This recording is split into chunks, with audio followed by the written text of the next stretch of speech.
Now, in the midst of South Africa's water crisis, particularly here in the Western Cape, some of the most innovative solutions have come from young people. And this is also the case at Stellenbosch University, where a water-saving system in the lab was developed by students. The Organic Chemistry Lab at Stellenbosch University is a testing ground for cool experiments, and it's where 3 postgraduate students created a simple system that saves 3,000 litres of water per week. It started about 4 years ago that we took it upon ourselves to look into our lab's usage of water, which we were noting was a lot. So we just started small by putting in our cooler systems onto some of our instruments that use a lot of water. We ended up writing up a memo just to our supervisors and our head of group to say, listen, this is what we're up to. Is this good for you? You're happy with it? And from there, it shot up the chain to the dean's office, where they said, great, carry on. And with that, our head of department, he challenged all of the postgrads then to start saving water. A lab actually uses a lot more water than we initially thought. One of the places that we noticed was the instruments that we use.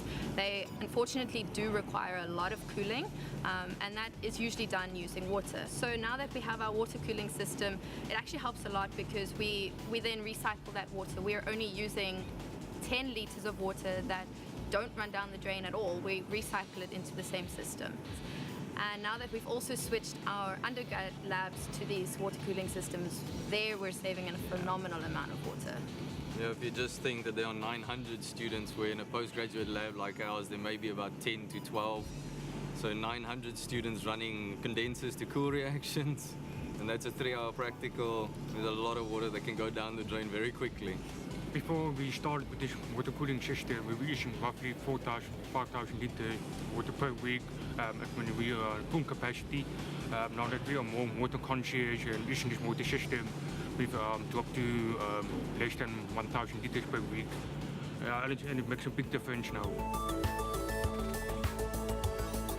The water cooling system, which we somehow dubbed as the cold water cooling recycling system, is very simple setup of a cooler box, some garden hoses, and a simple garden water fountain pump that is now connected to the piping to our instrument, submerged into the cooler box with half it full of water and then some ice just to keep the water cold.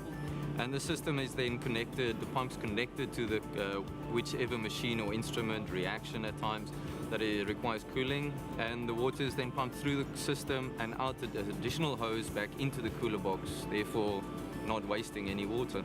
Monica, Jonathan and Anton are working on applying their system to more water-consuming instruments to further reduce the consumption in the chemistry department. It's really one of these scarce resources that we need to start conserving, and it's one of those things that come from home, like Johnny said originally. If you don't learn this at home, you're never going to be able to apply it anywhere else, and it's really one of those things that you can make a difference even just you by yourself. So that's even though you don't know it or were taught it from the start, it's not something that's difficult to learn. It's a mindset change that has to come about. Students are expected to learn new things at university, but these postgrads are proving students can also create new things and teach others to be socially responsible.